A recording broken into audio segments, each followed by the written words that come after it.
Order! Order! You are an incorrigible delinquent at times. Behave yourself, man!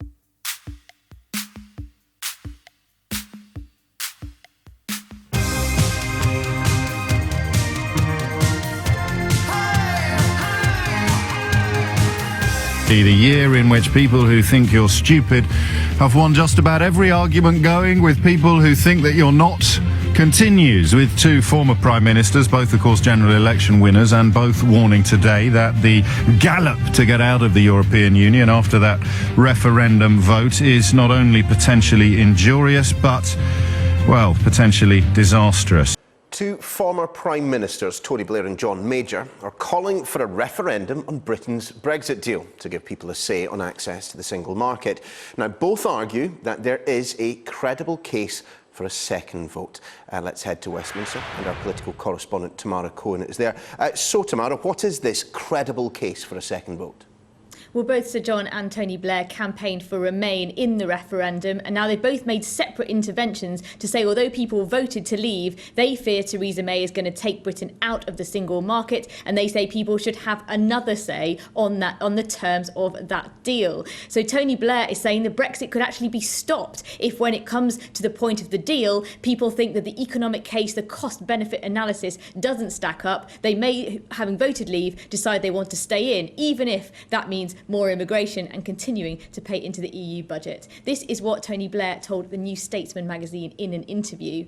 When I say, well, let's just keep our options open, it's condemned as treason. Why wouldn't you keep your options open? Why wouldn't you say, we took this decision, we took it before we saw what its consequences are, now we see its consequences, we're not so sure. Now, Sir John Major was speaking at a separate dinner in Westminster this week, and he's already triggering quite a big backlash from Eurosceptics in the Conservative Party, because he said, while it was up to Parliament to decide, he thought there was a credible case for a second referendum on the same grounds. He also expressed concerns that the tyranny of the majority, as he put it, was driving the Brexit agenda. Well, many Eurosceptics have not responded well to that. The group Leave.eu, which campaigned for Britain to leave the European Union, said the only thing tyrannical, as they put it, is an out-of-touch politician who's trying to subvert what people have voted for. Another Eurosceptic MP, Andrew Bridgen, spoke to me earlier, and he said Tony Blair and Sir John Major seem to want to keep rerunning the referendum until they get the result that they want. You will have seen the coverage of the utterly independent think tanks suggesting that we might see a wage stagnation on a par with the 1920s. It's going to be decades before we are anything like back to where we were before, and still they cheer. Hurrah. Hurrah for poverty. Hurrah for division. Hurrah for reductions in living standards, because we got our country back. 4 minutes after 10 is the time. Phone lines are already open. If you want to dive in, you can see already where we are going. The number you need remains 0345 6060 973. I used to start these hours, didn't I? I mean, doing them together for years, by saying, let's try and keep it friendly. And I'd love to, but people don't want to be friendly because it's gone religious now. It's gone religious. This is the only word I can think of to describe how it has gone. So today, you open up your newspapers. One newspaper's even gone with pictures of 1920s slums to respond to the Institute of Fiscal Studies suggestion that that's where we're heading economically. By printing a picture of a 1920s slum, you can sort of go, oh, it's not going to be that bad, is it? It's not going to be that bad. They're not going to bring back outside toilets. That's not really what they do. One graph actually tracks back wages over a 300-year period. If you follow me on Twitter, you can have a look at it, at Mr. James OB, over a 300-year period. And we are currently poised, perhaps, because no forecast is infallible, but we are currently poised to be actually underperforming a 300-year model of slow and steady wage inflation, wage increase. And I don't even know what word to use anymore to describe how mad it seems from the outside looking in. You speak to anybody with even the vaguest understanding of the ebb and flow of finances, and they're just sort of shaking their head now. It's why you read some newspapers who obviously they told you to vote to leave, so they can't possibly even begin to admit that they've made a terrible mistake, perhaps. But they've now started quoting Migration Watch in the context of economic news. So you've got the Institute of Fiscal Studies, you've got the Office of Budget Responsibility, you've got Credit Suisse. You've got just about every qualified economist on the planet queuing up to say, whoa, whoa, whoa, whoa, whoa. And then you find Migration Watch to get an alternative view.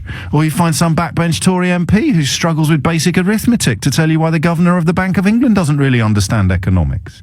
And I don't know how to do it in the context of our time together in a way that doesn't just fall into the same trap. It's religious now. It's religious. Evidence has gone out of the window. You either believe in it or you believe the evidence. You either believe in the dream, you either believe in the Messiah, you either believe in the promised land. There you go. You either believe in the promised land or you believe in the evidence in front of your eyes. And what I said a minute ago about the commentators, the politicians, the journalists who think you're stupid, winning every single argument against the people who think that you're not, it couldn't be better distilled than in these comments of John Majors today, when he talks about the tyranny of the majority. And if I thought you were stupid, I would now say to you, oh, well, it sounds like democracy to me, John, because that is obviously where you want to lead people. If you've been responsible, as most newspapers have, for this act of epic self-harm. Oh, it sounds like democracy. It doesn't. In Britain, I can't believe, even by the standards of 2016, I can't believe I have to explain this. But looking at the broad spread of the rest of the British media today, apparently I have to explain this. In Britain, our democracy is parliamentary, right? That means that we have representatives in Parliament of us. They represent us, they represent our interests. Whether they are members of the party that you voted for or not, our parliamentary democracy hinges upon the presumption, slightly optimistic, slightly naive presumption, it hinges on the presumption that the MPs will act in what they consider to be the best interests of their constituents, right? So when John Major describes the tyranny of the majority, he is merely reminding us that if you lose a general election in this country, you still get representation in Parliament. That's why, I'm so sorry if this sounds patronising, but I truly can't believe this needs explaining, except against the backdrop of this bizarre year that we call 2016. So I'll explain a little bit further. It's why there are Labour MPs in Parliament despite the fact that the Conservatives won the election. The tyranny of the majority would mean that all 650 seats were occupied by Conservatives because they won. That's what he means. That's what John Major means. That's what he's talking about. 48% of voters in that referendum deserve representation. They deserve their voices to be heard. They have lost the vote, but democracy demands that they do not lose their voice. That's all it means. But the absolute emblem of where we've allowed ourselves to be led as a country, the absolute distillation of it, can be contained within the utterly brainless suggestion that when John Major talks about the tyranny of the majority, he's somehow seeking to subvert democracy. He is doing the precise opposite. He's reminding us what democracy is. And democracy means we all have a voice. Obviously, there are forces in this country, some of which we examined at length yesterday. There are forces in this country that despise democracy. They despise the idea that everybody has a voice. They think that your democratic relevance or your political relevance should be determined by the colour of your skin or your country of origin, or simply a test on whether or not you agree with me or not. And if you don't agree with me, you should be shut down immediately. But the only thing that democracy delivers is representation. And the more democracy you have, the more representation you have. Our system is far from perfect, but you really think that some rabble-rousing red-top columnist is going to have a better understanding of parliamentary sovereignty and parliamentary democracy than a former Prime Minister? Well, maybe you do. It's 2016 after all. And of course, not just one former Prime Minister, because Tony Blair has also waded back into this debate today with a, again, plausible suggestion. Although, like many people, I nurse a deep sadness at what Tony Blair led the country into, and the aftermath, I think, will reverberate for generations. But he makes valid points when he talks about the plausibility of representation of people who didn't vote to leave the European Union. It's almost impossible to get a proper steer on this. The Guardian doesn't sell any papers at all these days. As we discussed yesterday, the papers that sell the most, some of them are embarking on a form of terrorist apologism at the moment that is frankly absolutely disgusting. But hey, 70 years is the estimate. This is the Institute of Fiscal Studies. It's independent, just like the Office of Budgetary Responsibility is. Let me finish by talking about living standards. As far as the measures announced yesterday are concerned, the answer is what effect did they have on living standards? Not a lot. I mean, really very little. They pale into insignificance alongside the benefit and tax credit cuts announced last year, not to mention increases in the personal allowance and other tax increases implemented since 2010. However, according to the OBR, the outlook for living standards as a whole has deteriorated rather sharply since March. The OBR is forecasting lower nominal wage growth as a result of lower productivity and higher inflation resulting from the exchange rate depreciation. So overall, their view is that real average earnings will rise by less than 5% between now and 2021. So over 5 years, real earnings growing by less than 5%. That means they'll be 3.7% lower in 2021 than the OBR projected in March. To put it another way, around half of the wage growth projected for the next 5 years back in March is not now projected to happen. And on those projections, real wages will still be below their 2008 level in 2021. I can't stress enough how extraordinary and dreadful that is. To have more than a decade with no real wage growth is certainly something we haven't seen in the last 70 years and quite possibly in the last 100. In addition, the projections imply that the real value of the national living wage will still rise by 20%, but it would have risen by 25% without these changes in forecast, while out-of-work benefits like job seekers allowance will now fall more because they're frozen by nearer 8% than 7.7% rather than 6.5%. And everybody has to hope that their forecasts are wrong, right? You'd be mad. What sort of a psychopath would sit here now, even if they feared that leaving the European Union was going to be a massive disaster? What sort of a psychopath would sit here now and say, I really hope the pay squeeze is the longest for 70 years? You'd have to be perverted, right, intellectually, to actually wish harm upon yourself and your fellow citizens in order to prove a political point. Yeah, just stop for a minute there. Think about what I just said. You'd have to be politically perverted to actually wish harm upon yourself and your fellow citizens to prove some sort of political point. Yeah, that's how people like me feel. Then you look across this argument and you see now people collating almost irrefutable evidence that we're in for a hiding. We're in for an utterly voluntary kicking on a scale that the British economy hasn't seen in decades. And you realise that actually the country is full of people who are quite happy to harm themselves and everybody else in pursuit of some political point. If you're still clinging to the idea that everybody else is wrong and Nigel Farage is right, if you're still clinging to that idea, good luck to you, seriously. But if you're not, who's speaking up for you? That's all John Major's talking about. The tyranny of the majority. 52 to 48 does not mean that the 48 disappear. And also, we might discuss this. They rerun it tomorrow, result will go the other way. Absolutely certain of it. Well, it would have to. I mean, who is going to sit there and say, I didn't realise my wages were going to go down. I didn't realise my wife was going to lose her job. I didn't realise that my suppliers were going to put everything up by 16 to 20%. I didn't realise I was going to have to pay more for my weekly shop. They told me I was going to be really well off. I didn't realise that big number on the side of a bus was a barefaced lie. I didn't realise that they'd all clear off at the first sign of trouble. I didn't realise that we'd end up here and there and doing this and doing that. I didn't realise that I'd end up poor, James. I didn't realise that we'd end up seeing the pound plummet so far against the dollar that we've lost in dollar terms $1.5 trillion already as a country. I didn't realise we'd be looking at a pay squeeze that would be pretty much the worst we've had in just under a century. I didn't realise any of these things. Can I have another vote, please? Because now we know. Now let's do it the other way round. Let's look at the Remain lies for a minute.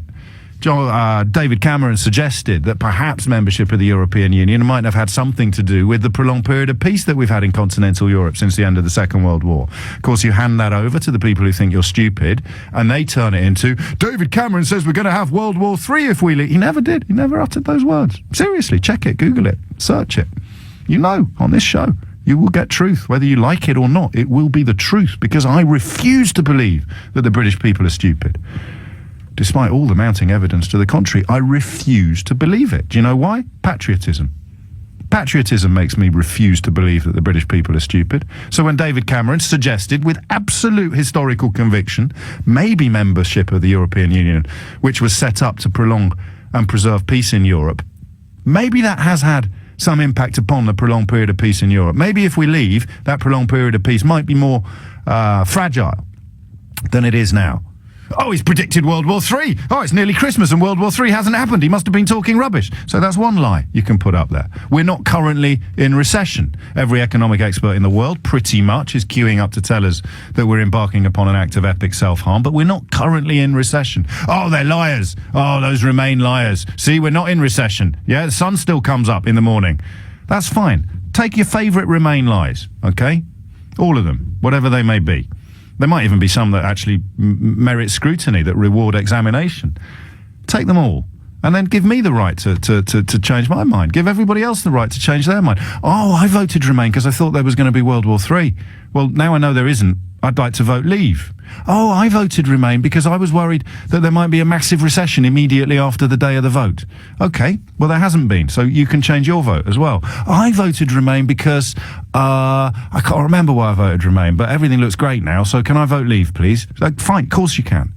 On the other side of the evidential fence, you've got people going, I didn't realise that I was going to be worse off. I actually hadn't even clocked the fact that my children's educational opportunities were going to be hugely compromised. I hadn't really registered that freedom of movement would affect their employment for the rest of their life and their children's lives. I didn't realise that the big number on the side of the bus was a, what do they call it, a suggestion. I didn't realise that. I honestly thought if I voted to Leave, there'd be 350 million quid a week going into the NHS immediately. So, why not have another go? Because all of those Remain lies that we fell for, all of those lies about recession and World War III, all of those things that haven't come true, why can't all those people get an opportunity to change their mind? 0345 6060 973 is the number you need. It's weird, isn't it? Tony Blair, John Major. You would have thought that if you totted up all the people that hate one of them and love the other, you would have thought there'd be a tiny constituency of people left that would still be on the other side. That Tony Blair and John Major, they fought a general election against each other.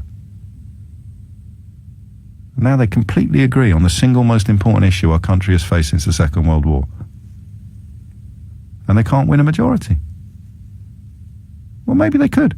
Do you think we should find out or not? 0345 6060 973 is the number that you need. And remember, this isn't an insult. It's not a criticism. I think the British people are clever. I just don't understand at the moment why they're allowing themselves to be led by the nose by stupidity. Hit the numbers now, you will get through. 0345 6060 973. And again, just in case you're confused about why John Major used the phrase the tyranny of the majority, it's because if you lose a vote in this country, you do not lose your voice. People sacrifice their lives to ensure that, and to suggest that John Major is somehow subverting democracy by demanding that we respect its most central tenets, well, that's pretty vile. And the alternative invitation to the programme this morning was going to be reassure a Remainer. And I'd like to get that up there as well. I got a little frenzied in the introduction. Reassure a Remainer. Someone who voted to Remain and is minded to believe experts, or someone who is minded to believe the majority of expert opinion. Just reassure them. Put an arm around their shoulder and tell them why you shouldn't take any notice at all of the Institute of Fiscal Studies, Credit Suisse, the international banking community, the Governor of the Bank of England, and the Office of Budgetary Responsibility. Just because that would be great, I guess. If like that old line, I'd love to have a bit of whatever you're on. So put an arm around a Remainer and tell them why they shouldn't be worried. Why John Major and Tony Blair are both wrong. Why everybody's wrong, actually, except you. 23 after 10 is the time. We'll start with Simon in Basingstoke. Simon, what would you like to say? Yes, good morning, James. Well, I'd like to start firstly with the IFS's prediction. Prediction's not a fact.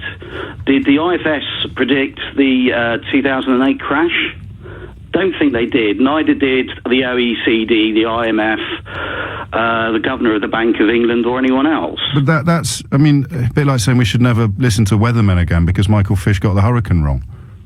Well, if the hurricane had almost destroyed the world's financial system, then I would disagree with you. It was quite destructive. So give me the reassurance then. So because they have failed, and I think the 2008 financial crash is pertinent to a conversation, but it's very different from what the OBR and the IFS do in this context. In this context, they look at what we know and analyse what we should do. You know, Simon, as well as I do, why the OBR was set up. And it is absolutely not to predict crises. It's to look at the facts before us and speculate or extrapolate about a path forward. So I'm sure you're a lovely bloke, but I am, I guess, minded to trust people who've spent their entire lives examining and studying things, none of whom are infallible. Why should I trust you more? Well, I was working for a credit reference agency in the UK prior to the crash. One of my main clients was RBS. And in a meeting in 2007, I asked the CEO of the had come because it's actually the particular credit reference agency was owned by a US company. The company was Equifax, and I actually asked in the meeting, "Are you worried about the mortgage crisis in America?" And got some very dirty looks and said, "No, we're not worried about that at all." This is why we should trust you on Brexit not being economically damaging to Britain. Well, because Mark Carney, of course, was the only central banker in the world to call the financial crisis, wasn't he? And he's our central banker, and he says Brexit's going to be really bad. Well, Mark Carney didn't predict it. Not Eddie George, the prior Bank of England governor, did indicate he had some concern. Mark Carney was running the Canadian central bank at the time, and he's also pretty much regarded as the central banker who coped best with the aftermath. But let's not get bogged down in that. Let's get bogged down in the reassurance. So, in terms of, the Office of Budgetary Responsibility, do you remember when that was set up? Yeah, I do remember that, and there's a particular point about that was quite interesting. Just remind us when it was set up, then. Well, it was set up in 2010, I believe. To do what?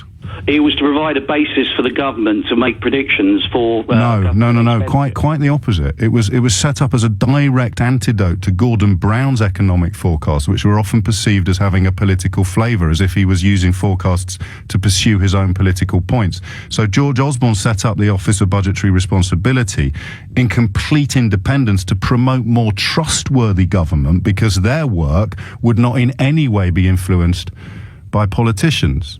Which is why I quite like it. Now tell me why I shouldn't. I agree, and I think... Hang on, you can't agree, because it's them that are warning that we're heading for the biggest financial crisis that we've seen in decades. Forget 2008, mate, that's going to look like a walk in the park. No, because I can agree, because the OBR themselves stated that they did not feel that they could have a high level of confidence in their predictions. No, they didn't. They said, obviously our predictions aren't going to be infallible, but it's set up to be politically independent, and they predict disaster. So we all hope they're wrong. Why? But there's a massive difference between faith and understanding. Faith is hoping that they're wrong. Faith is crossing your fingers and hoping that your magic unicorn arrives by Christmas Day. Understanding is completely different. What makes you think you understand the world's markets, the international economic situation, better than the Office for Budget Responsibility do? Or John Redwood? Well, if I can interject, James, what I would say was that the banking crisis occurred. None of the... We're going back to the banking crisis. The OBR was set up after the banking crisis, Simon. That's why I'm really interested in them. So what makes you think you understand things better than they do? Because I envy you. Right, well, James, what if you'll let me actually say something? What I would say was that economists place far too much faith in the models that they use. Yeah, again, final time, mate. What makes you think you get it better than the Office of Budgetary Responsibility? Because so far I've been more correct about what's happened than they've been. So you saw all this coming, did you? You saw the crash against the dollar and you voted for it? Yes, I did. You saw the 16% fall. You saw the $1.5 trillion that we've already hemorrhaged. You saw the 5% rise in food prices. You saw the appalling performance against the euro, and you actually voted for it.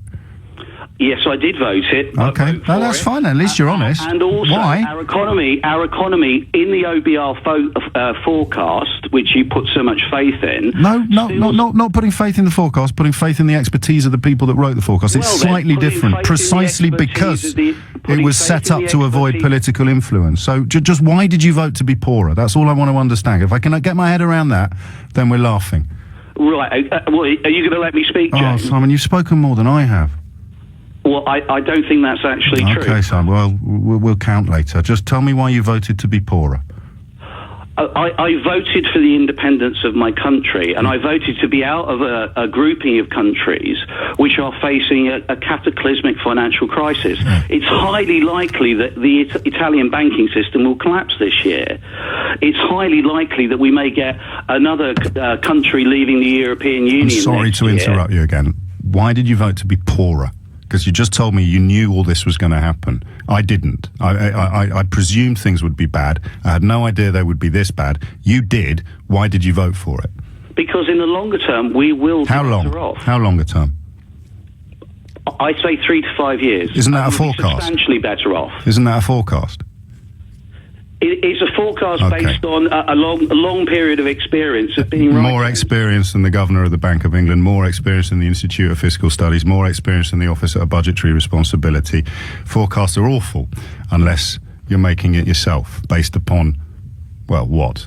You voted to be poorer. You think we're going to be better off in 3 years. Mate, we won't even be out of the European Union in 3 years. But good luck. It's 10:30. You're listening to James O'Brien on LBC. It happened. I kind of had to. The dam had to break. I didn't know that it would be Tony Blair or indeed John Major who broke it. But in a way, I wonder whether it needed elder statesmen from the past to step forward, given the virulence and the absurdity of modern political debate, but the notion of a second referendum. Now that we've had a look over the cliff edge or a look into the promised land, whatever your perspective may be, now we get another vote. Now we've got a better idea of what it's going to look like. Because otherwise you end up like the first caller, poo-pooing all economic forecasts based on data, evidence and expertise, and instead offering up an economic forecast based on blind optimism. I think things will get better in 3 to 5 years. Okay, well, the Institute of Fiscal Studies thinks that we're looking at a 70-year, the longest pay squeeze in 70 years. And the other thing I've never quite got my head around, and you can help me with this, it's often the way with the debates that feel religious. They feel like they're articles of faith versus articles of evidence. What do you think John Major's motivation is? Why would John Major say we're making a terrible mistake? Let's put the brakes on and have a bit of a rethink. Now, pro-Brexit Tories have rounded on Sir John Major for suggesting a second referendum on Britain's departure from the EU would be perfectly credible. The former PM said the Brexit process should not be subjected to the tyranny of the majority, sparking anger amongst Eurosceptics. And in another throwback to 90s politics, Tony Blair has got involved too. Our political correspondent Michael Crick is in Westminster now. Michael. Well, pro-Brexit leaders today have reacted angrily to these two former prime ministers. Ian Duncan Smith, no friend of John Major, described his remarks as the absolute dismissal of democracy. Nigel Farage told me tonight that Blair and Major underestimate the degree of public hostility that their remarks are bound to stir up. What's interesting, I think, is Tony Blair's intervention here. He's made it clear in recent weeks that he's hoping to play a bigger role in politics in the years ahead than he has in the decades since he stood down as Prime Minister, but not in front-line politics, but behind the scenes in political discourse. And on this specific issue of whether there could be a second referendum, Mr. Blair's view is that this can't be imposed from the top in the same way that, say, the EU forced Ireland to have a second referendum. Mr. Blair thinks that if there is to be a second referendum, it's got to come from a substantial change in public opinion resulting from detailed scrutiny of the possible Brexit deal. In other words, Mr. Blair thinks that you might get a second referendum, not from the top, not from the elite, but from the bottom. Why would he do that? John Major has, his reputation is what it is. His political career, his frontline political career is over. He has no particular desire to go on a speech writing circuit or a speech giving circuit or anything like that. He's not looking for a cushy job with the European Commission. I'm just trying to remember all the cliches. Feel free to add a couple of your own. Why would John Major do this now? Why? Well, what's in it for him? Tony Blair, you might argue, is seeking to sort of re-enhance his reputation, absolutely shot to pieces by the war in Iraq. So I could give you that. I could say, but again, why would he do this? Why do you think these people would act against the national interest? 0345 6060 973. That's the thing I find most fascinating, is what you think is going on in the other side's mind. So if you're a Remainer, what do you hear when you hear people saying, you can't trust any forecast at all? By the way, here's mine. Everything's going to be great. What's going on in their mind? And when you do it the other way around, if we pick on the two former prime ministers, 4 general election victories between them, why would they be doing this now? Unless they just meant it and believed it. And if they mean it and believed it, and they've won 4 general elections between them, do you not think they've got a slightly better grasp of politics than Jacob Rees-Mogg? The revenge of the experts.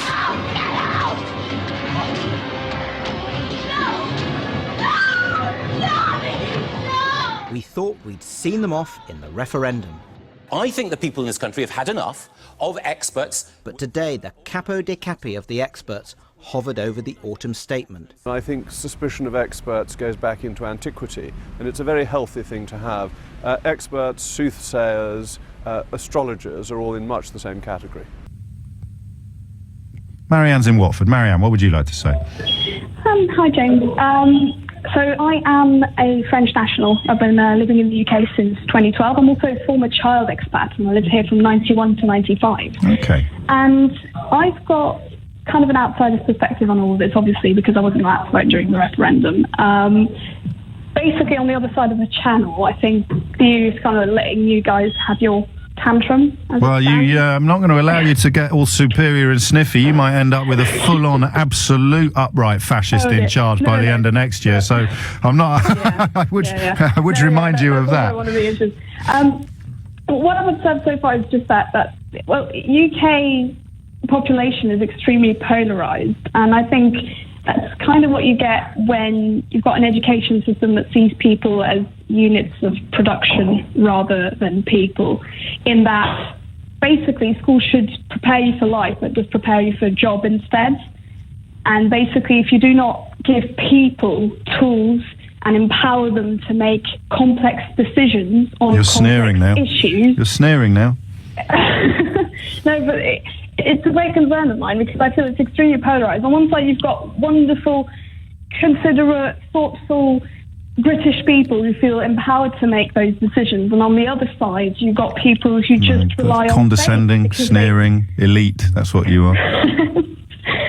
So they don't have the tools to have that understanding. So they rely on faith alone. They don't have anything else.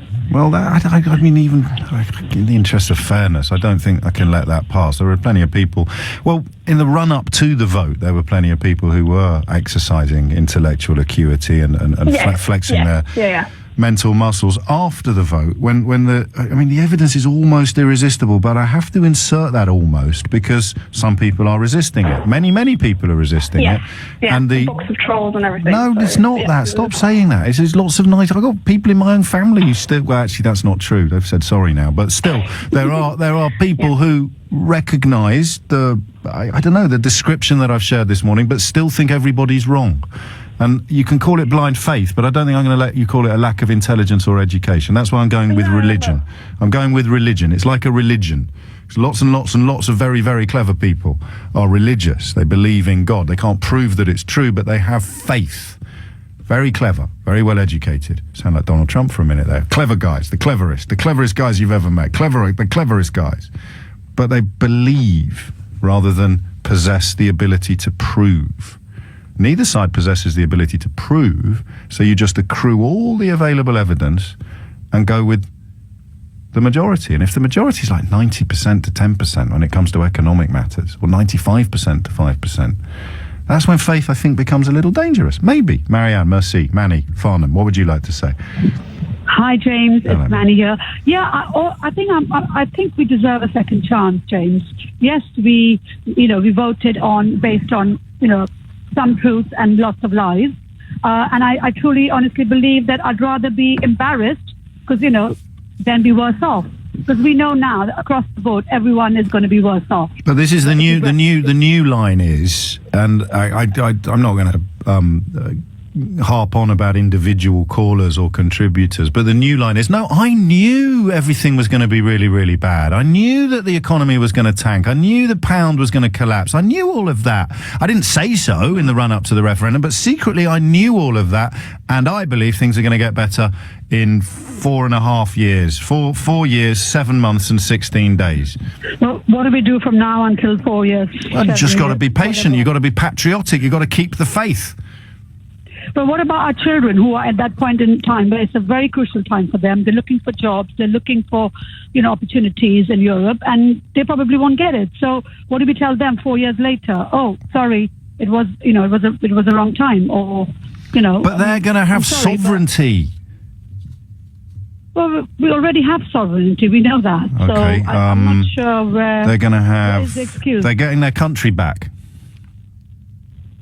From whom? From who's taken away the country? Unelected officials and bureaucrats. Well, okay, fine. Maybe they were a bit over. Oh, no, hang on a minute. They're going to be doing all the negotiations, aren't they, the unelected officials and the bureaucrats?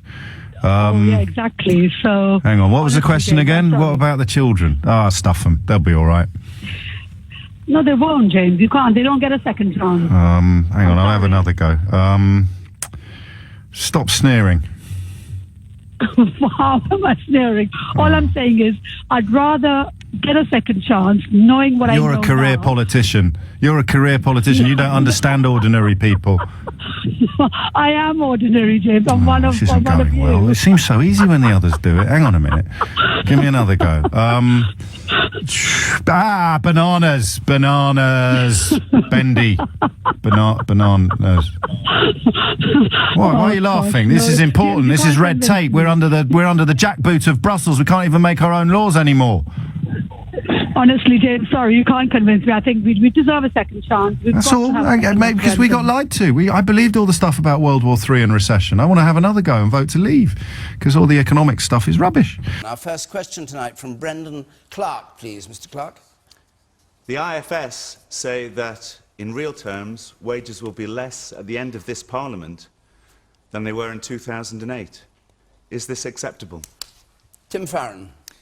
No, it isn't. I mean, I guess the standout quote, memorable quote from the referendum campaign was from Michael Gove, where he said, "We've had enough of experts." And the great danger is that what we have in this supposedly post-truth environment, that people just shrug and say those figures mean nothing. These are independent figures from the IFS, the government's own figures, the Office of Budgetary Responsibility, back them up. And what it means is that ordinary families right across the country by 2020 will be £1,250 a year worse off than they are now. And the reason is, without one shadow of a doubt, Brexit and us heading for a hard Brexit.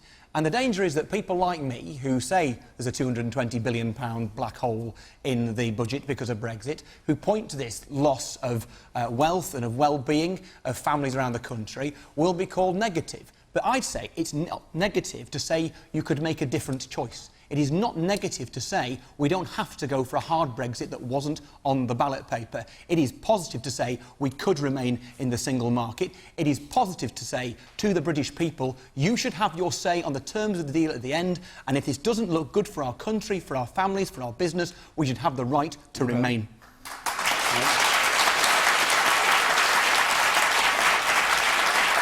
I mean, Tim Farron, you need to hold your head in shame, because all you talk about is Brexit and everything's blamed on Brexit. The people have voted. You always talk about we didn't vote to be in the to leave the single market. Everything that is on the ballot paper, immigration, we would have to leave the single market. Taking our, controlling our laws and parliamentary sovereignty, have to leave the single market. Taking control of our money, we have to leave the single market. Taking control of immigration, like I said, you've got to leave the single market. So saying that a hard Brexit we didn't vote for, we actually did vote for it, because the people who voted to leave the European Union voted for all of those reasons, and we have to leave the single market to leave the European Union. There is no doubt about it. That has to happen. For people like yourself to just walk across the will of the people, which we voted for by a majority, you have to accept that will of the people. Because it's just not... Tim? Yeah, well, first of all, that's your opinion, and you clearly wanted to leave the single market. Good for you. I cite to you David's colleague, Conservative MP, now ex-Conservative MP, Stephen Phillips, who resigned from Parliament, 3 weeks ago, because he, like you, voted leave, but he says, I never voted to leave the single market, and millions of people out there who did vote leave did not vote to do that. My view is this: if you want to take back control, then what we should be doing is at the end of this process, I don't believe, like Chris suggests, I think, that Parliament should block leaving the European Union. I think Parliament should allow the British people a say on the terms of the deal at the end, so we go into this with our eyes wide open. You can't start this process with democracy in June and then end it with a stitch-up 2 years down the line. It's time to allow the people to decide. And if at the end of that process, they decide that what is in front of us is something they do not want, then we should be allowing the British people to vote to remain. I'll come to you, Marianne. Well, I think it's great that we actually began with the IFS figures, which again look back at the last 10 years, because if Brexit was the solution, and you're absolutely right, if people voted, we must take it seriously.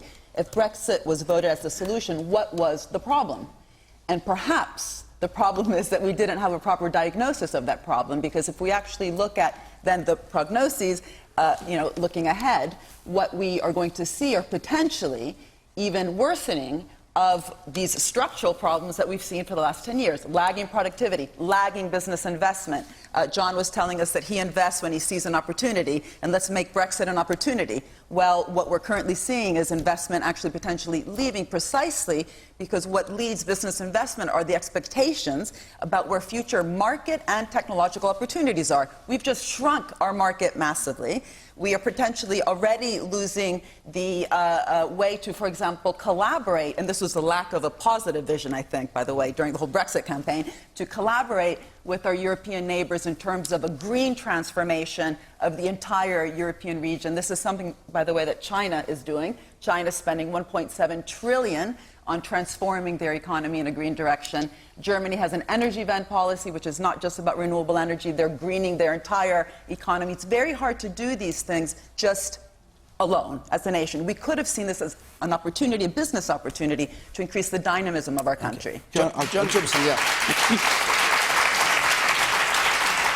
Douglas is in Maidenhead. Douglas, what's going on?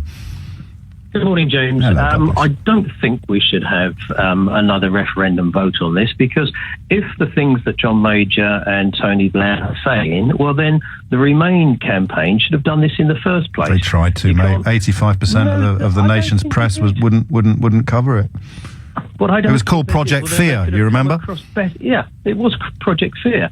And I think that then turned everybody that weren't too sure about wanting to then leave. Yes. They never put the cards on the table fairly and squarely to everybody. Oh. Okay, maybe it was the media that were displacing the facts that were coming through, but then they would have had the chance. They could do it on their own, because I go to different political meetings for different parties, because I want to hear what the left, what the right, what the centre has to say, so I can weigh up in balance myself. And I feel that maybe they all did us a disservice. The politicians, yes, the newspapers, media, all of them collectively did that. And at the end of the day, I strongly believe Cameron didn't expect to lose. That's why he didn't have a plan of what was going to happen when he did lose, and he fell on his sword. Indubitably. Here's the thing, though. I mean, everything you say is very persuasive, but it seems to me to be evidence for the other side of the case rather than the side that you think you're on. Because let's pretend that there is some sort of parity between the predictions. Let's pretend that suggesting membership of the European Union may have contributed to the most prolonged period of peace in Europe ever. Let's pretend that's the same as sticking £350 million on the side of a bus when you know at the time that you're painting it's a lie. Let's just, for the sake of argument, pretend that those two dishonesties are comparable, okay? Now we've had a little look at the truth, so surely we get another crack at the vote. Now we've had the opportunity to see all the predictions in the first flush of reality. It's not another crack of the vote. What it is... Well, I've had a look now at what the world looks like. Yeah, but they didn't like the answer, so they want to do it again. It's not a question of the answer, it's a question of the reality. I've had a look now at what my money is worth. I'm worse off now. And I can cross my fingers and hope I'll be better off soon, but I'd like to cast my vote now in the knowledge that uncertainty and instability and removal from the biggest single market on the planet is probably going to do us harm.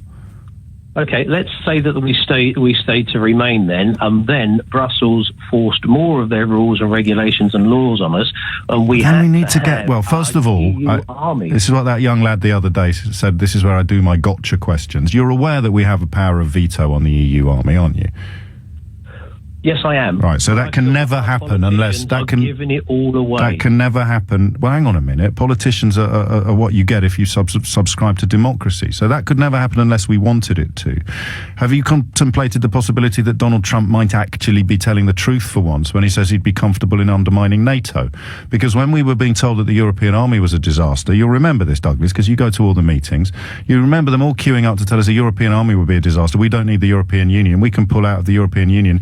And we've got NATO, thank you very much. We now live in a world where the leader of the free world holds NATO in very low regard. So all those meetings you went to, all those politicians who told you that the European Union's security was something we could live without because of NATO, we don't have NATO anymore in that sense. It is compromised and looking vulnerable. But your mind doesn't change at all, which is strange, isn't it?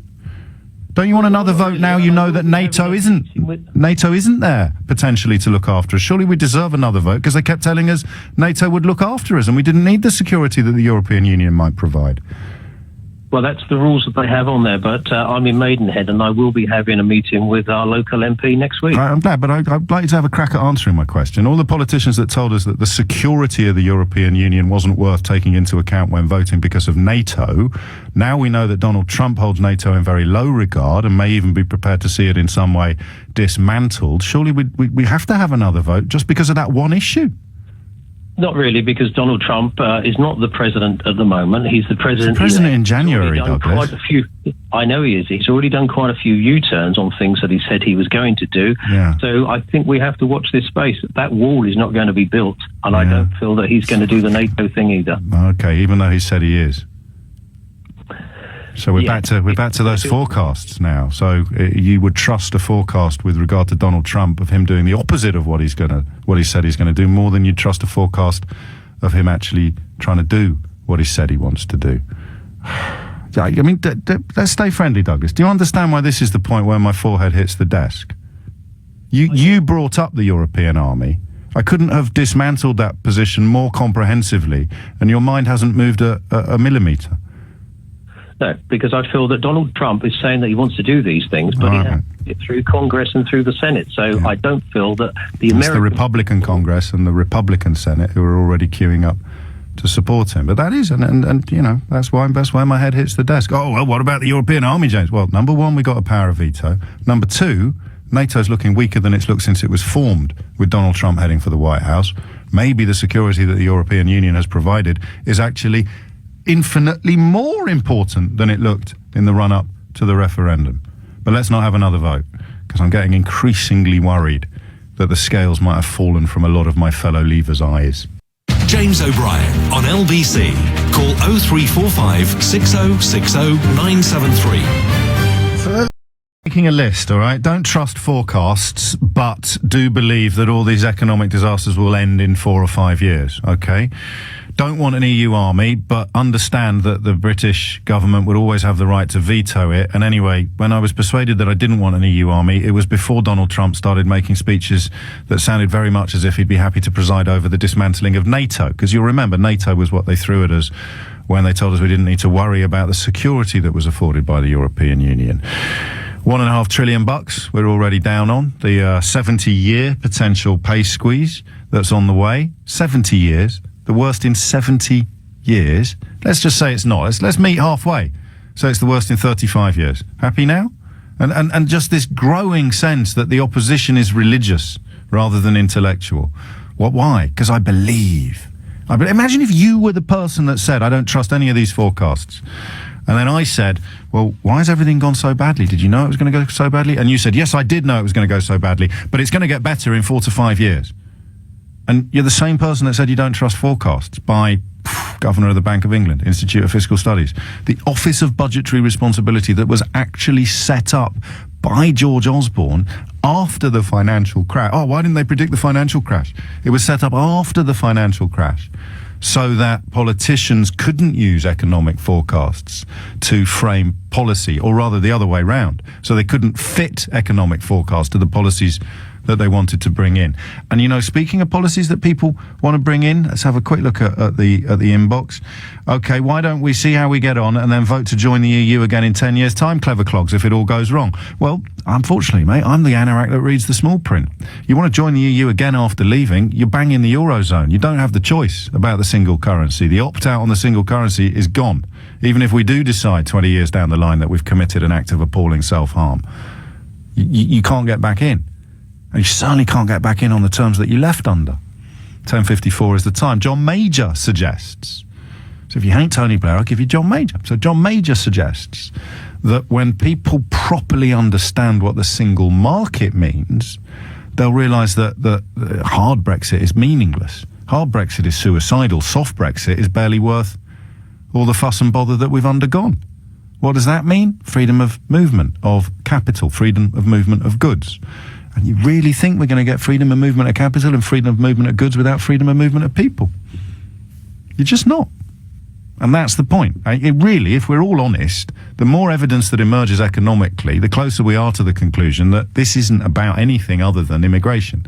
I don't care, James. I don't care whether I'm going to be poorer. I don't care that my children won't be able to go to university anywhere they want in the European Union. I don't care about this. I don't care about that. I just care about immigration. Is the government steering the ship of state onto the Brexit rocks? And if yes, what should we do about it? Alistair Campbell.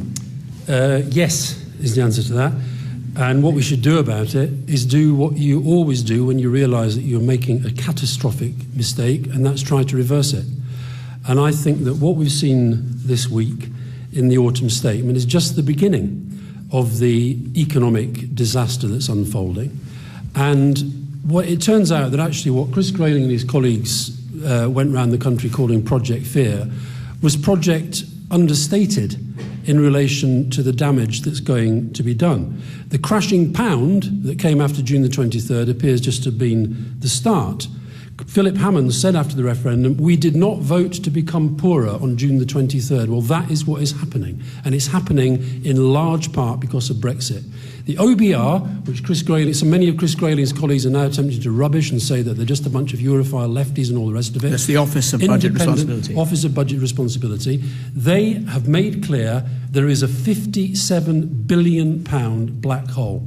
Now, Rebecca mentioned there wasn't a single word about the National Health Service in the autumn statement. Now, do you remember the red bus? Do you remember the £350 million a week?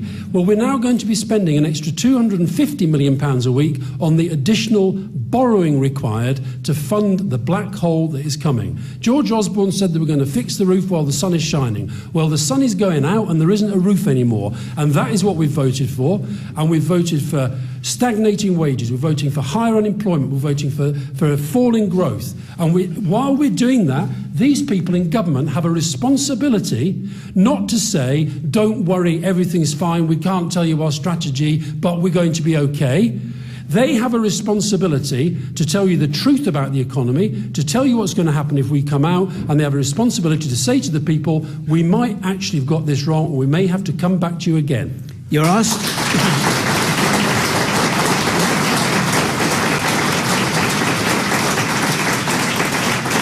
You're asked by Seb, what would you do about it? You've said what you believe they should do about it.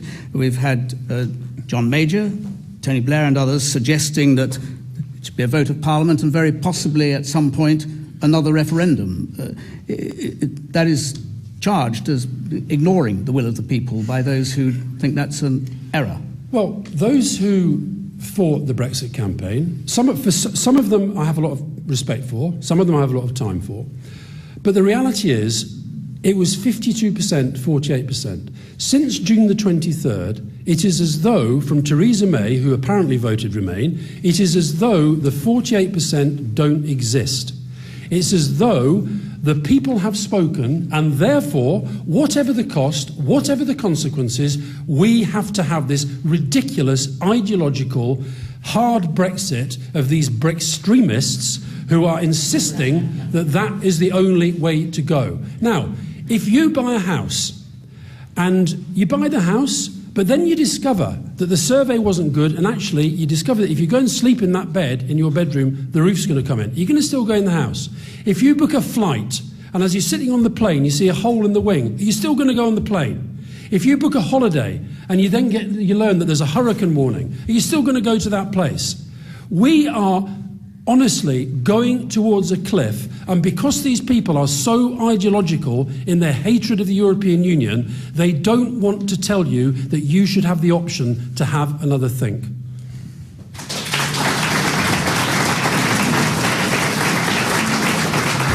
Which is fine, I suppose, as long as you can justify or explain to me how your life will improve with restricted freedom of movement. Because here's the thing about the jobs that Brits won't do, that other slightly lazy meme. You want to set up a restaurant tomorrow, okay, and you as a proud Brit see yourself as a manager. You're a restaurant manager or a chef.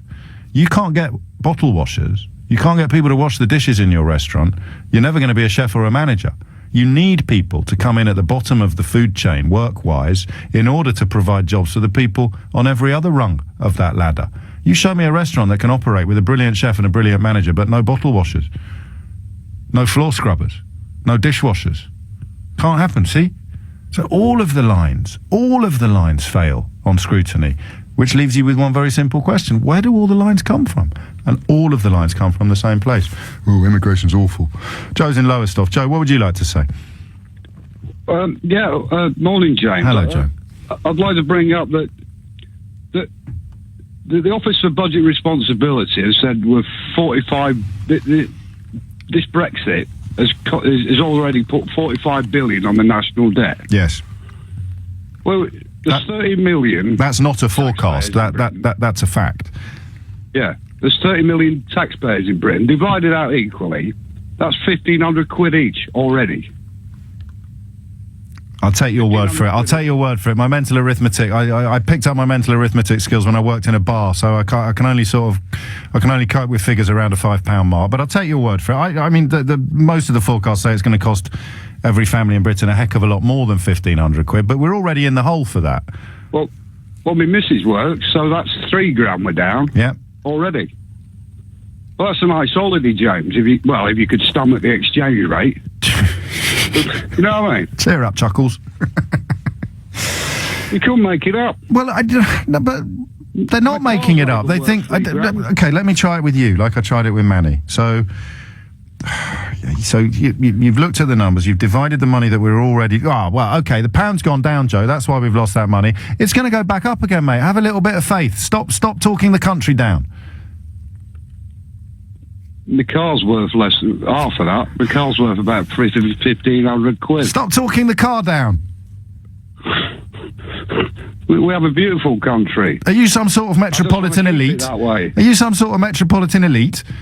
No. But the problem is we're not Remainers anymore, because the status quo is at the moment is we're leaving. Yes.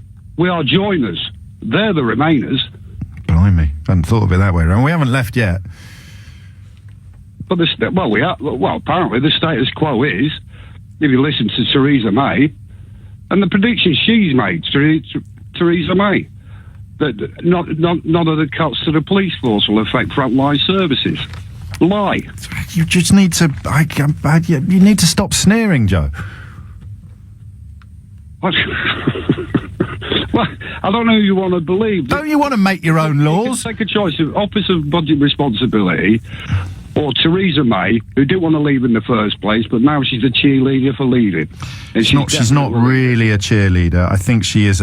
She's the lid on a pressure cooker, and whether or not she manages to stay in situ or gets blown off by all the pressure that's building beneath her, only time will tell. But it is. I mean, it's as if. I mean, it really is religious, isn't it now? Because you say there, and I can hear in your voice, utter befuddlement. Look, you've got all this evidence mounting up on one side, and then you've got people on the other side utterly and passionately convinced that all of the evidence is wrong.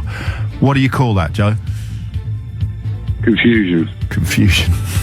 2016 is what you call it. Phones are ringing off the hook as usual. I fancy continuing a bit with this. We didn't really go down the reassure a Remainer route.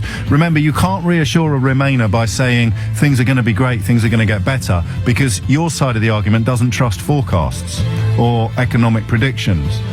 Certainly not ones done by experts, so you'll forgive everybody else for thinking that ones done by amateurs might be even less trustworthy. So in the absence of trust in forecasts or even paying the slightest bit of attention to them, how do you reassure a Remainer? 3 minutes after 11, £59 billion over 5 years. Many consider the OBR's prediction of the hit we're about to take economically to have been quite conservative. Similarly, the Institute of Fiscal Studies warns that we have not seen a period remotely like this in the last 70 years, and quite possibly the last 100. Young people worst affected already by a squeeze on wages since the crisis, and now the effects of that vote to leave the EU look set to move well into a second decade. But don't believe that, because that's a forecast.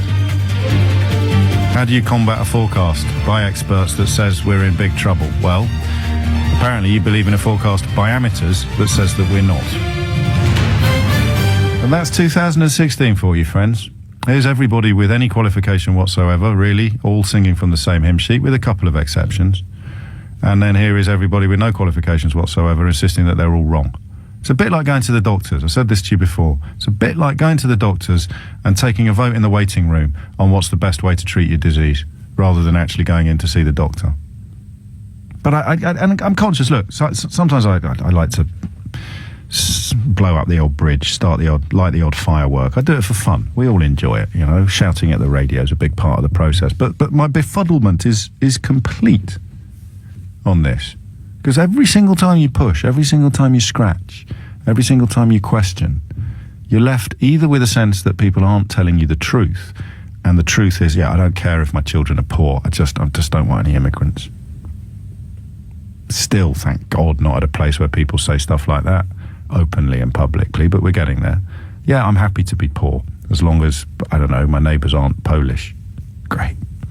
Or it's religious. Now, that's what we're examining now. It's just gone religious now. So, on the one side, you've got what you would call the agnostics or the atheists, the people who say, well, if God really exists, then how come there's famine and war? And do you really think that Moses parted the Red Sea? Do you really think Jesus walked on water?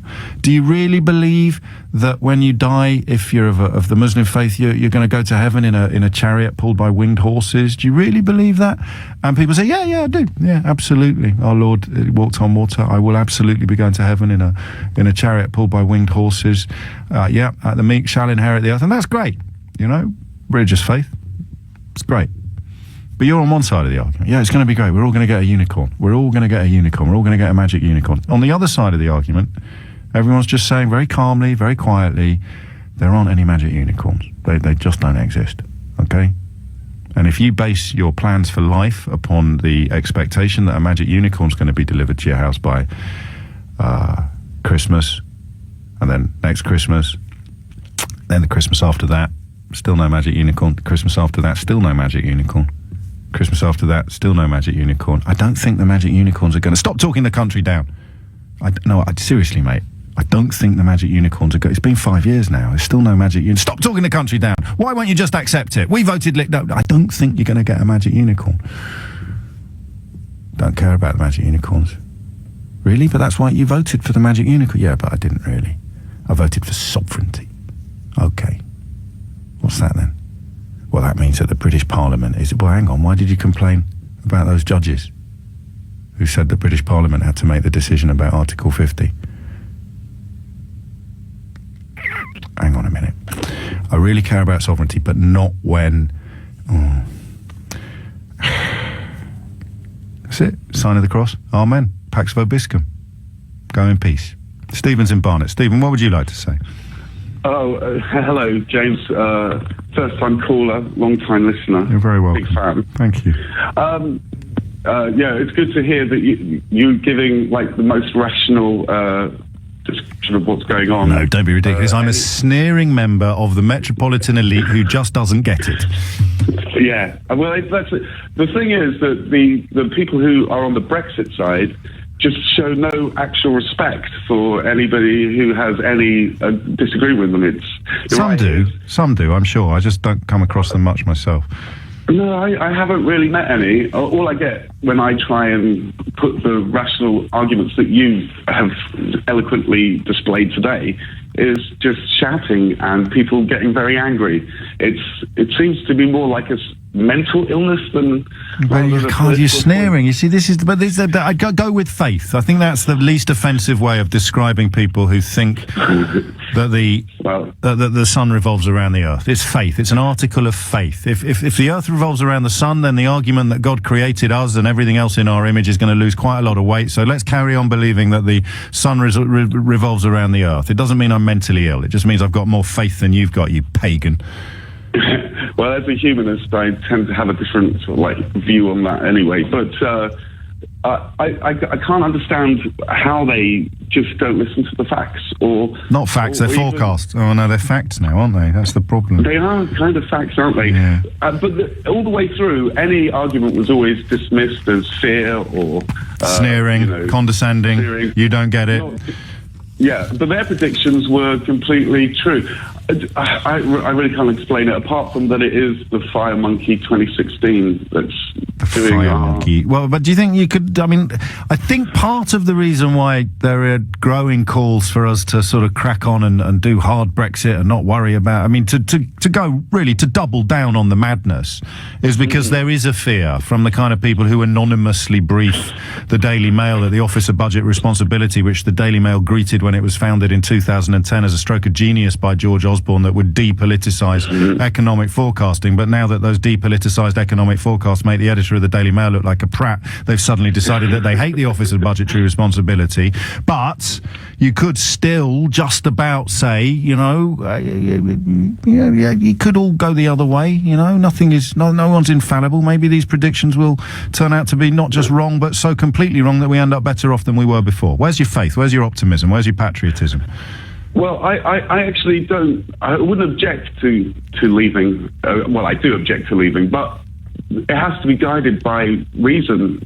I think the major problem was that their arguments were based in, deep-seated feelings that were not rational.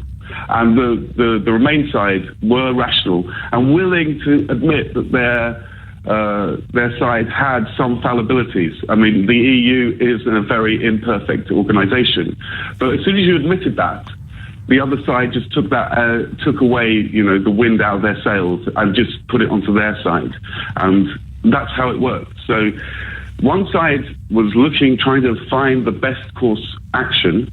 The other side didn't care. And they don't care. They have no respect. I don't. You see, I don't want to go down that route. And I think there's a danger. I refuse. I understand why you don't. Well, also because I think it's the shrillest, loudest voices. There's plenty of people on the who voted to leave who did so for reasons that can't be explained as kind of xenophobia or witlessness, and I guess that's why you need a second referendum to work out now that the evidence is so much clearer, and we're not in the realms of prediction, we're in the realms of having looked through the window, if you will, or looked over the cliff edge, or contemplated the sunny uplands ahead, whatever figure of speech you want to insert here. We know more than we did before the last one, so why not have another one?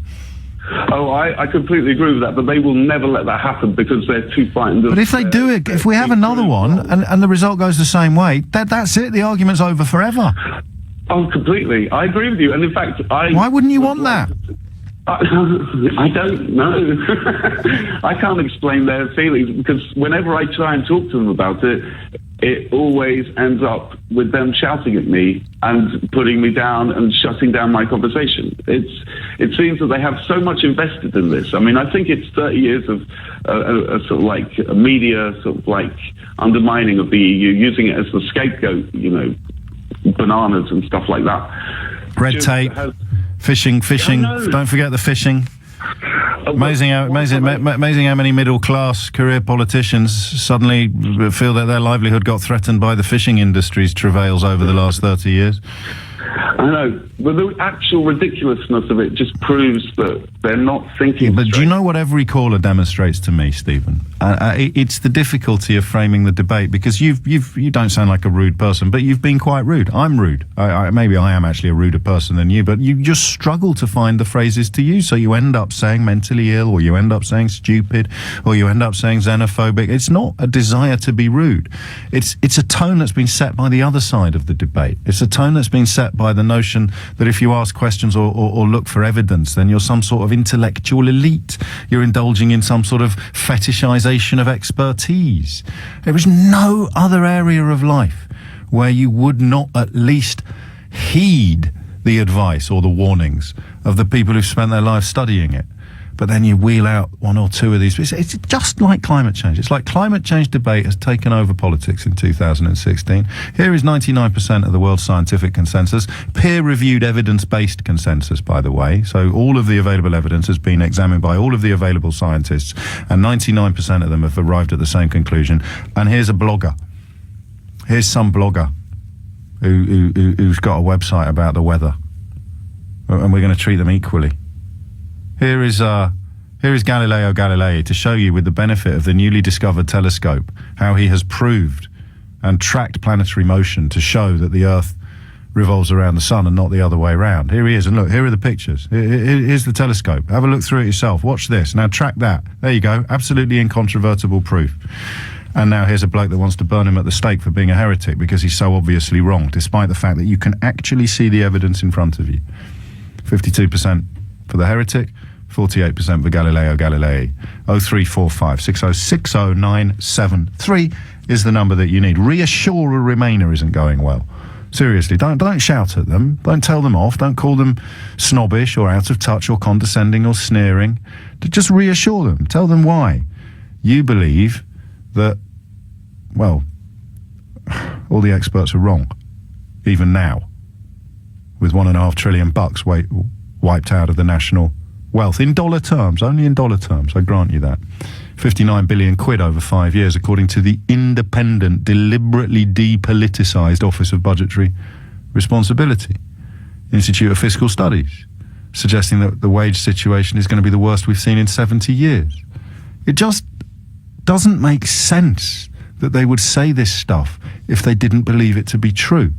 So we all accept that they believe it to be true, but then you have to conclude that they must be wrong. So if you are concluding that they must be wrong, where are you getting your evidence and your confidence from? And then when they start shouting, why can't you just accept it and move on? The answer is simple, because as things stand, I believe that people who can least afford to be penalised financially are going to get hit the hardest. It's all very well you telling me, things are going to be all right in 5 or 6 years. We live in a country where 16 million adults don't have access to £100. You tell them they're just going to have to be a bit worse off, or a lot worse off, for 4 or 5 years, because at the end of that, everything's going to be great, and we'll have more fishing boats in Grimsby.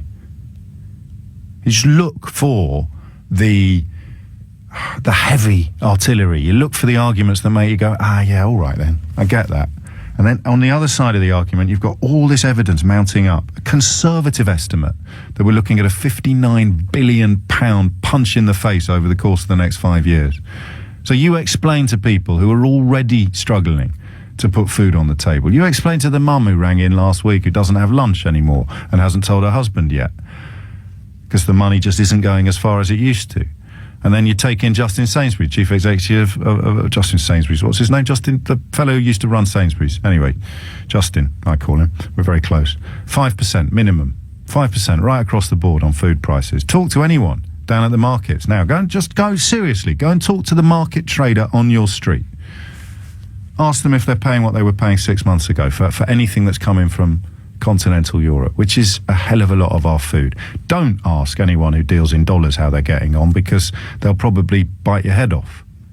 It just mounts up and it mounts up and it mounts up. And then John Major and Tony Blair, two people whose politics have been polarised for generations, a Conservative Prime Minister and a Labour Prime Minister, both saying, whoa, guys, we are kicking ourselves in the proverbials. Let's slow it down. Let's maybe even have a bit of a rethink. And then what have you got on the other side of the argument? You've got these strange evangelists who believe that if you wish something hard enough, you can make it happen. These are the people who say stop talking the country down. Because if you talk the country up, it will actually happen. It will be a self-fulfilling prophecy. It's the same sort of people who say that those who warn about the rise of the far right are somehow responsible for the rise of the far right. It's amazing how many of these cliches fit into the same buckets. Yeah, because historically, people who warn against racism are absolutely the biggest promoters of racism. And absolutely, if you can talk the country down and cause economic problems, then talking the country up will fix everything. And what does that sound like? Talking the country up will fix everything? It sounds like I believe in unicorns. I do believe in unicorns. I believe in unicorns. I believe in magic unicorns. If I just believe hard enough, I'll get one. Oh, the OBR. You can't trust the OBR. They've never liked unicorns. Institute of Fiscal Studies, well, they didn't predict the banking crisis. What do they know about magic unicorns? John Major, don't remember him giving me a unicorn. Tony Blair, never got a magic unicorn off him. Just believe it's going to happen. It's going to happen. And that is one section of the people who wouldn't want just to have another referendum. And then what do the other people do? I don't care if we're going to be worse off. I just hate foreigners so much. I hate immigration so much. I'm reading some of the comments under the Thomas Mayer coverage on the Mail website, and I'm nodding along with it and clicking on like. But we've got our country back. Matt's in Lewisham. Matt, what's going on? Hi, James. It was Justin King was the Sainsbury's chap. There you go. Is that all you rang in for, or shall I move on to Ross in Crawley? Just a quick tip. You're quite right, thank you. I'll donate to you. But then again, what does he know about supermarket prices? Honestly, I want to hear what Ian Duncan-Smith and Jacob Rees-Mogg have to say. What does the man who's run Sainsbury's for the best part of a couple of decades know about supermarket prices? Honestly, these blinking experts, Matt, they'll be the death of us all. I'll also donate to your charity, Reassure a Remainer, because no Remainer should be scared this Christmas, James. Good. I think it's going to get a lot worse. Oh, mate. I think that your job is going to get a lot worse, and I actually worry about you over the next couple of years, James, because you have a very good phrase, and you've used it a few times over different things, but where does the anger go next? Where does the hate go next? Because at the moment you are saying, effectively, I'm telling you this is going to happen. Quite soon you'll be saying, I told you it was going to happen. I have a teenage son, and he's a wonderful kid, but sometimes when I point out to him that something he's done was foolish or is going to have consequences, he doesn't always respond in the best way. You're talking about shooting the messenger, I guess. Yes, but I think quite soon you're going to be telling people that God doesn't exist, and quite soon this anger is not going to go away. It's going to get a lot worse, because when people realise that they were sold a pup, when people realise that their lives are not getting better, actually their lives are getting worse, I don't think they're going to phone you in and go, James, I made a mistake. Some are. I think some are, but I think it's going to get a lot worse, and that's what really scares me. Where does the hate go next? Where does the anger go next? It is scary. I'm going to get a game show. I'm going to stop being a current affairs broadcaster, so don't worry about me. I'm going to get a game show. Unfortunately, post-Brexit, the prize every week is going to be £4.50. I also think, James, I'm quite cross, or there's a middle-class word, I'm quite cross that Tony Blair has put himself up. Because unfortunately, if you're a Remainer and you're still trying to bang the drum and say, actually, do you know what, a second referendum on the terms of the deal might be quite sensible. Yeah. I'm not, you're just a Blairite. Get off the bus, Blair. We don't want you there.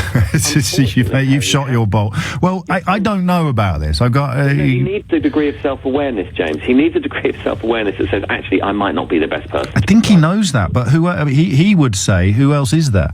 Oh, well, there's a bigger question. Well, James O'Brien... no, let's not be silly. Quite a good chap. He can do it. I'm screwed. Needs to just have a nap. Well, you've got John Major and Tony Blair. You could see how that might, in the minds of most rational people, seem like a pretty irresistible combination. Yet to the Remainers, but unfortunately, Tony Blair is a red rag to a bull, and this bull is angry at the moment, James. So he can't put himself up. I'm now being called a Blairite on Twitter, just because I'm saying, actually, do you know what, a second referendum might be good. But then, I mean, you know what I'm like. I'm a little cheeky, but usually there's some fairly powerful kernels of truth in there. Because what they say now is, well, both sides lied. Well, both sides lied. To which you respond by saying, well, that's double the reason why we should have another go then. Absolutely. That's double the reason. Why would you not want to have another go if the Remain side lied so much? The heat and the anger was so intense. It was a horrible debate. Absolutely horrible. Your God exists, and you won't mind a second referendum. There you go. especially with God on your side. Yeah. But I'm really concerned about where this anger goes now. 27 minutes after 11, a lot of people are. And when you see a newspaper, like the most influential newspaper in the country, taking the conviction of a white supremacist terrorist who murdered an MP and sticking it on page 30 and then allowing comments on their website that look like support for him and even questioning, without any mention of this being made in court, whether maybe he did it because he was worried his council house was going to be given to some immigrants. Not mentioned in court by him, by his lawyers, by the opposition lawyers, by the judge, nowhere. Just mentioned in the Daily Mail. That's why Matt's worried. That's why I'm worried. That's why everybody should be worried. Unless, of course, you still believe in unicorns. Ross is in Crawley. Ross, what are you here for? Hello. I voted Brexit. I voted to leave. I'm quite happy with that, and I'll probably do it again. I agree with your sort of talk about, liking it to religion, being on both sides. But I just wanted, reassure a Remainer. Then you can have a crack at reassuring a Remainer. Unfortunately, I'm not sure I can. Before I voted out, I ummed and ahed for a long time. I talked to a lot of people. I listened to a lot of things. I tried to, listen to the other side more, actually, because I thought, well, I'm on this side. I want to, so you had sort of made your mind up in advance then. Yeah, well, that's when you say in advance, I started, think about it and gradually came to that. And then I thought, well, I want to try and push myself. Yeah. Can I go the other way? But I think just for one thing, before I voted, people said, well, but what are you worried about the pound? Are you worried about this? And I said, yes, I think the pound will drop. I think we'll have this problems, those problems. Hopefully it might be, for a little while. It could go on for many years. But the trouble for most people is before the vote, how much were people's wages going up? The price of food in the last 10 years has jumped up, hugely. So, do I believe in a lot of the scaremongering about, what's happening? Yeah, I could see that. It's not scaremongering. You can go into a shop and count for a lot of years. But, we've had a tough time for the last 10 years. Just to be clear, and this is no doubt me being all sort of condescending and dismissive and talking over you. Just to be clear, you have just rung in to tell me that the reason why you voted to be worse off is because we were already quite badly off. I think it was that, as you've said, that hope and maybe that faith. But did we have faith in the European Union? Were we happy the way things were going, the way things were moving? Were we trying at all to elect people who might seek to influence the direction of travel in Brussels, or were we electing a bunch of hecklers and comedians and sending them there instead and then wondering why we didn't have influence in the European Parliament? Yeah, no, there's a lot of things I'm not happy with, and I'm not... But I'm not going to fall out with you, because you've been very honest. You have effectively said, I knew we were going to be even worse off, but I voted for it because I didn't think we were that well off in the first place. Yeah, and I think I shake you by the hand for your honesty, but that breaks my heart. That's just one of the stupidest things I've ever heard. Well, I am someone who does try and look at both sides. Who does try and me too. But it is just weighing one horrible thing, and I agree with it was a. I'm always sceptical of. Sorry, Ross. Both Go on. camps were horrendous. They weren't. I wanted to cry. What was the biggest lie that the Remain camp put out, in your view? Actual deliberate, knowingly lying, like the bus with the 350 million quid on the side of it. With the bus thing... No, talking about the Remain camp, what's the equivalent lie, the most egregious lie that you can point out and say they knew that wasn't true when they said it? Whether they knew it was untrue when they said it, but I think it was just the calling for many people about the state of the economy and what would happen. Well, that is not... You use the phrase horrendous lies, so... warning that the economy might tank and then arguing over the detail. That's not a horrendous lie. That's not like saying we're going to take 350 million quid and give it to the NHS. So what would be your big lie from the Remain camp that really sticks in your craw? No, I think it was just the lie. It was the scaremongering and the pushing from all these senior people. So there isn't one, is there, mate? I get your point about the unicorns, but I think there is a way, many things in life I've seen it, you can talk things up or talk things down. And I just think we need to try and, be positive. Okay. That's fine. I mean, you're right. Of course, that's what I mean when I say everyone should be praying that this is all wrong. But praying to make it better? Well, that's religion. Hashtag reassurer remainer. I don't think I'm going to get a magic unicorn. I think that we will be incredibly lucky 20 years from now if our economy is almost as good as it would have been if we hadn't left the European Union. That's just an observation based on evidence. It's got nothing to do with bias or impartiality. Here's the Institute of Fiscal Studies. Here's the Office of Budgetary Responsibility. Here's Credit Suisse. Here's pretty much every bank on the planet. Here's pretty much every economic expert in the universe, all on one side of the argument, and here's Jacob Rees-Mogg and Nigel Farage on the other. So, that's not balance, is it? If that was a seesaw, in terms of expertise and evidence, which is what I'm basing my position on, if that was a seesaw, then Messrs Farage and Rees-Mogg would be heading for the stratosphere. Such is the weight of expertise at the other end of the seesaw, and that's fine, But if you're going to base it on evidence, you're going to base it on expertise, all you're fighting against is faith. It's so strange. So why not have another one? Why not have the best of three? Have the best of three. There you go. Then everyone's a winner. Because if the Remain side lied as much as some people seem to believe, and it was an absolute lie that the European Union had anything to do with providing peace in Europe, it was an absolute lie that the economic situation facing the country would be worse afterwards than it was before. If all of that was lies, then we should get another vote. Everyone should get another vote.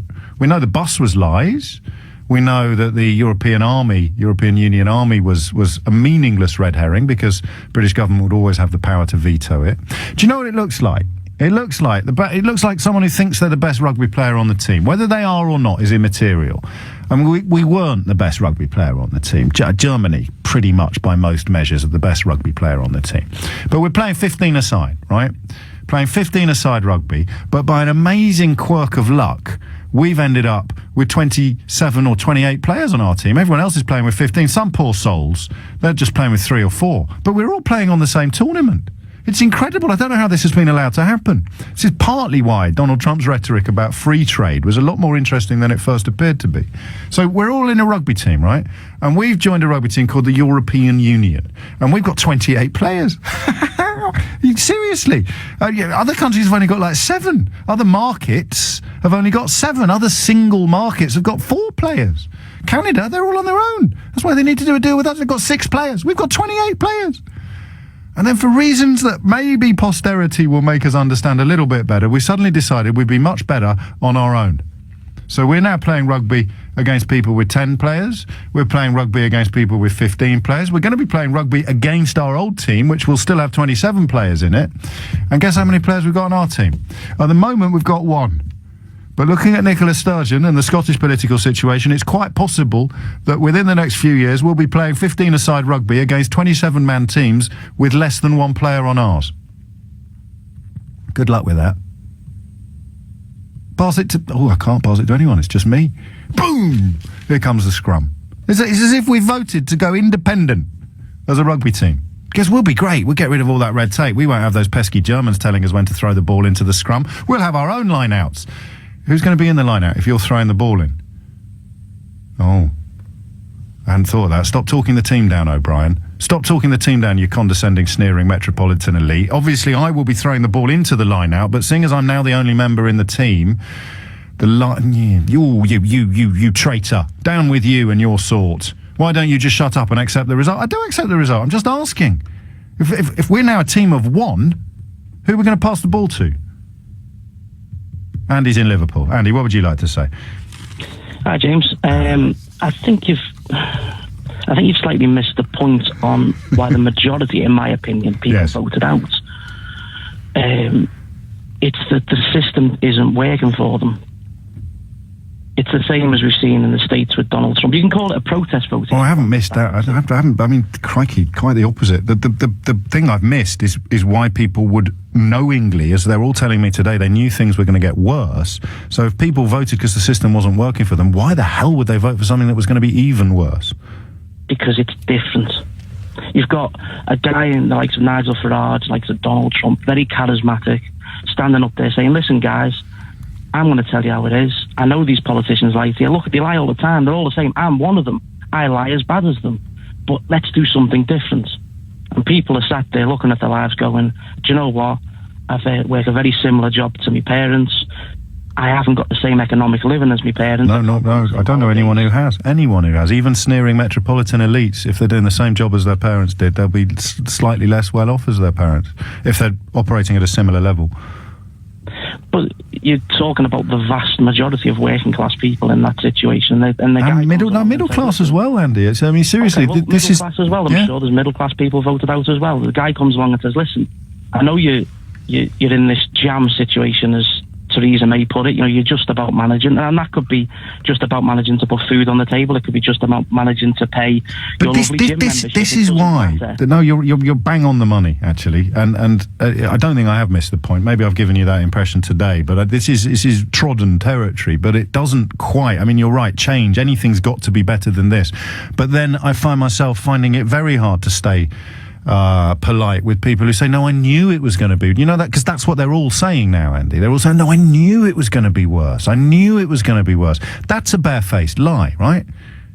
They voted because they hoped it would be better, and they're wrong. So now they're saying they knew it would be worse, but I'm still hoping it's going to be better. And the poorer you are, the after that was, because if you're on struggle street already, then to vote to get further into trouble and to be encouraged to do so by people who are, well, I mean, one of the people you've mentioned had a party at the Ritz the other day to show how in touch he is with poor, ordinary, working class people, attended by billionaire newspaper owners.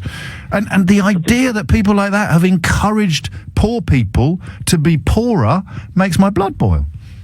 And I can see why, and it's right that it does. I mean, the problem you've got as well as that belief in change is good, change is better, anything is better than this, is the fact that, you know, the Remain side, if you look at the arguments objectively, Leave come up with all this, trust in us, it'll be wonderful, we'll have more money for the NHS. Whether it was true or not is irrelevant.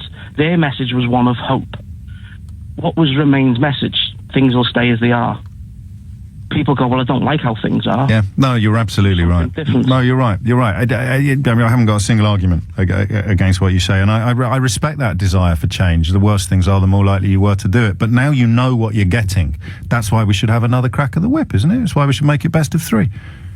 Well, I think I struggle with that. I think, you know, we've had a vote and it is what it is. But I think maybe once the deal is done, I don't think the general public need to be involved in the deal making and every nuance of the new relationship we have with Europe going forward. I mean, there's so much. I mean, that's such a broad proposal. The idea that the British Parliament and the British people have no say on things, on a myriad different issues. It's the polar opposite of democracy. It's the polar opposite of parliamentarian authority, and it's the polar opposite of sovereignty. And those are the three tickets that are left when you strip away all the nonsense about economics and personal finance. What I was going to say, James, once the deal is done and it's on the table, then vote on it. And what if we vote no? What if we vote we don't want that deal? What do we do then? Go back to the drawing board, come up with another deal? I see what you're saying, yeah. Yeah, I see what you're saying. Once we go down the road of negotiating, we're coming out. Yeah. We're going down that Best road. of three. Seriously, win the next one and everyone shuts up. Everyone goes home, and if the unicorns don't arrive, then we'll all deal with it together. We'll do it as we used to do in school, do next goal the winner. That seems the fairest way. It doesn't matter what the result is, just you can be 20-0 up. If you score next, you win. How about that? Happy days, eh? Happy days. Yeah, and then whoever scores is going in nets next as well. That's it, yeah. Thank you. We'll play headers and volleys to see who really gets the winner. Just briefly, because Liverpool, in many ways, is a struggle with poverty issues more than many cities in the country, and yet voted hugely for Remain. Why do you think that was? Yes. Simple. I mean, I personally didn't. Yeah. I'm in the very minority. But I think the reason is the city as a whole has seen the docks collapse with the fall of the transatlantic trade. They've seen big industry, in particular big pharmaceutical industries, pull massively out of the area for no reason other than profit. Yeah. And the only industry that's remained is the car industry. And the car industry vehemently said, please stay in Europe. And people listened because... Well, they listened in Liverpool. They didn't listen in Sunderland. No, I can't speak for Sunderland, but... No, I know you can't. I'm just pointing out. I mean, what seemed self-evident to Liverpudlians was invisible, apparently, to... Is it Mackems in Sunderland, or have I got that? It is Mackems, isn't it? Yeah, I think the other thing for Scousers is that it's a massively historically multicultural city. You know, there's probably the biggest Chinatown in Europe, in the middle of Liverpool. It's had African immigrants since the slave days. It's been multicultural since before the Irish came over. So, you know, not frightened of the things that less diverse communities have been absolutely forced to be frightened of by the weight of media coverage. You're probably onto something there, Andy. Thank you very much indeed. And mentioning the car industry, I don't know if you've seen the small print. It depends actually on what sort of journalism you're exposed to on a regular basis. But the Office of Budget Responsibility said we can't make our forecasts completely confident because the government won't tell us what they've promised Nissan.